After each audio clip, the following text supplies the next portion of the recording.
दर्शकों, सृष्टि की उत्पत्ति कैसे हुई? ये सवाल कई दशकों से दुनिया भर के वैज्ञानिकों के लिए एक शोध का विषय रहा है। कई वैज्ञानिकों का मानना है कि किसी विस्फोट के कारण इस सृष्टि की उत्पत्ति हुई और फिर विकास के क्रम में धीरे धीरे जीवों की उत्पत्ति आरंभ हुई। परंतु हिंदू धर्म ग्रंथों की माने तो इस सृष्टि की रचना परमपिता ब्रह्मा जी ने अपने हाथों से की है, जिसका वर्णन विष्णु पुराण, नारद पुराण सहित कई पुराणों और वेदों में किया गया है। और यही कारण है कि परमपिता ब्रह्मा को सृष्टि का रचयिता भी कहा जाता है। परंतु इस वीडियो में हम आपको बताने जा रहे हैं कि शिव पुराण सृष्टि की रचना के संबंध में क्या कहता है।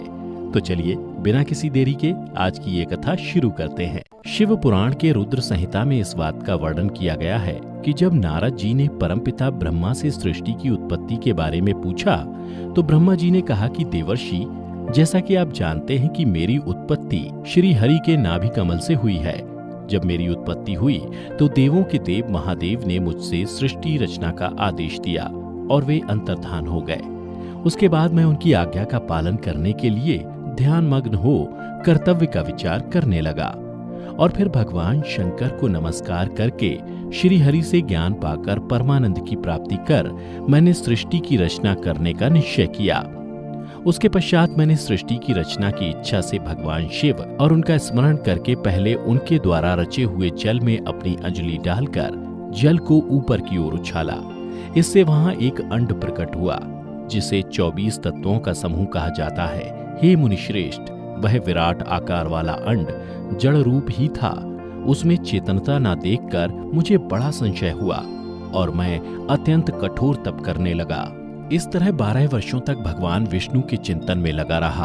उसके बाद भगवान श्री हरि स्वयं प्रकट हुए और बड़े प्रेम से मेरे अंगों का स्पर्श करते हुए मुझसे प्रसन्नता पूर्वक बोले, हे ब्रह्म, तुम वर मांगो, मैं तुम्हारी तपस्या से अति प्रसन्न हूँ। मुझे तुम्हारे लिए कुछ भी अदेय नहीं है।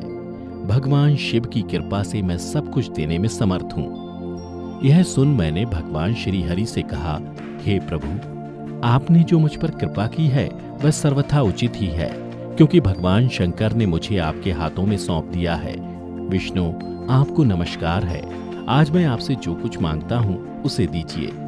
प्रभु, यह विराट रूप 24 तत्वों से बना हुआ अंड में किसी तरह का चेतन नहीं हो रहा है, जड़ीभूत दिखाई देता है। हे नारायण, इस समय आप भगवान शिव की कृपा से यहाँ प्रकट हुए हैं, अतः शंकर की सृष्टि शक्ति या विभूति से प्राप्त हुए इस अंड में चेतनता लाइए। मेरे ऐसा कहने पर शिव की आज्ञा में तत्पर रहने वाले महाविष्णु ने अनंत रूप का आश्रय ले उस अंड में प्रवेश किया।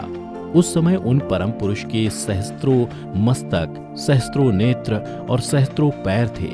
उन्होंने भूमि को सब ओर से घेर कर उस अंड को व्याप्त कर लिया।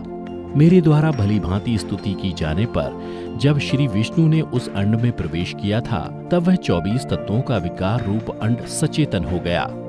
पाताल से लेकर सत्यलोक तक की अवधि वाले उस अंड के रूप में वहां साक्षात श्री हरि ही विराजने लगे। उस विराट अंड में व्यापक होने से वे प्रभु वेराज पुरुष कहलाए।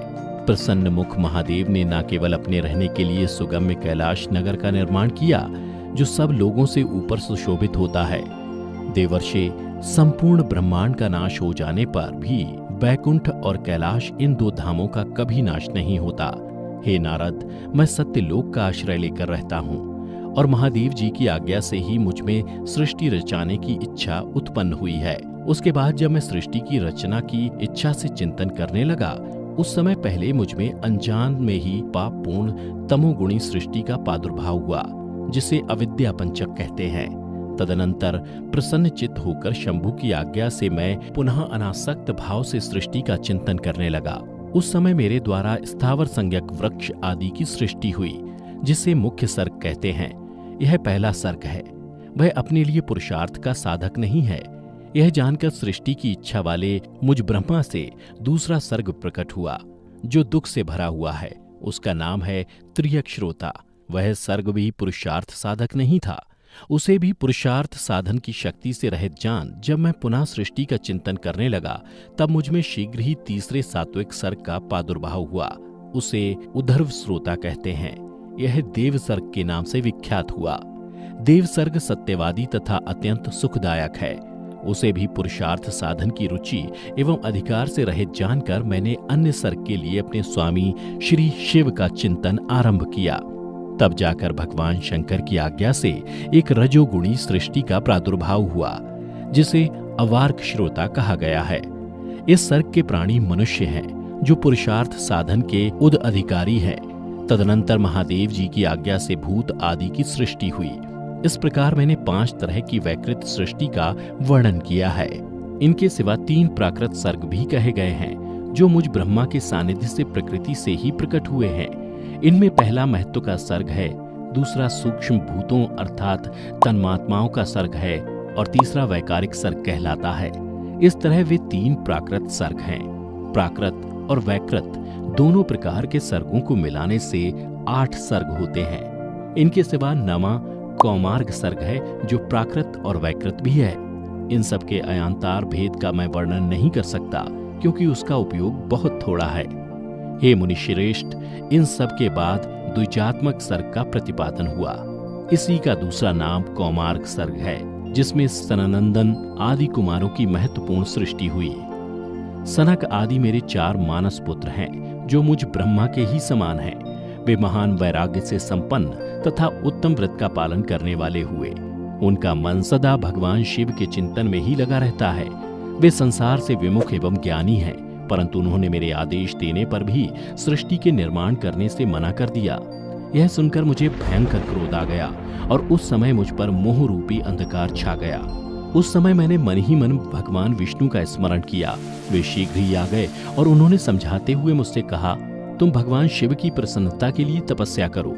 उसके बाद श्री हरि के आदेशानुसार मैं भगवान शिव के नाम से महाघोर एवं उत्कृष्ट तप करने लगा। सृष्टि के लिए तपस्या करते हुए मेरी दोनों भौहें और नासिका के मध्य भाग से सर्वेश्वर एवं दया सागर भगवान शिव अर्धनारीश्वर रूप में प्रकट हुए, जो जन्म से रहे तेज की राशि, सर्वज्ञ एवं सर्वदृष्टा हैं।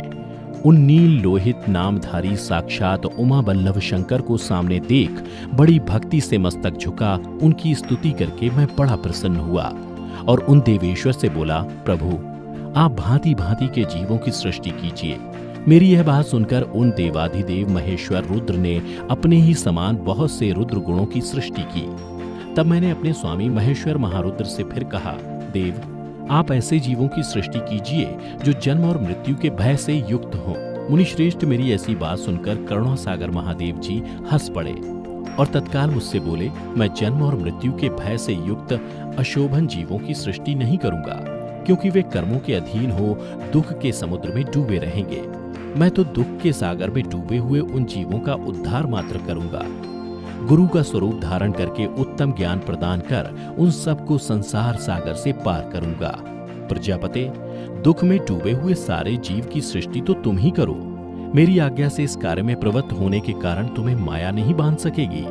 मुझसे ऐसा कहकर श्रीमान भगवान नील लोहित महादेव मेरे देखते देखते अपने पार्षदों के साथ वहां से तत्काल तिरोहित हो गए। उसके बाद मैंने देवाधिदेव महादेव की आज्ञा के अनुसार अपने पूर्व मुख से ऋग्वेद, दक्षिण मुख से यजुर्वेद, पश्चिम मुख से सामवेद और उत्तर मुख से अथर्ववेद की ऋचाएं की रचना की। तत्पश्चात मैंने आयुर्वेद, धनुर्वेद, गंधर्व वेद और स्थापत्य आदि उपवेदों की रचना की।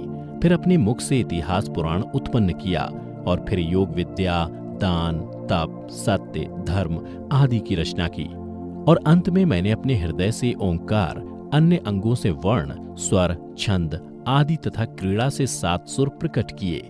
परंतु इन सब की रचना के बाद जब मुझे लगा कि मेरी सृष्टि में वृद्धि नहीं हो रही, तो मैंने अपने शरीर को 2 भागों में विभक्त कर दिया, जिनका नाम का और या यानी काया हुए।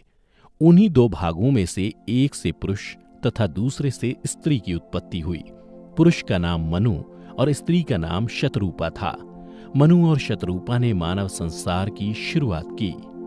तो दर्शकों, अब तो आप जान ही गए होंगे कि इस सृष्टि की उत्पत्ति कैसे हुई। अगर जान ही गए हैं तो अपने तक सीमित ना रखें, बल्कि अपने दोस्तों और रिश्तेदारों के साथ भी शेयर करें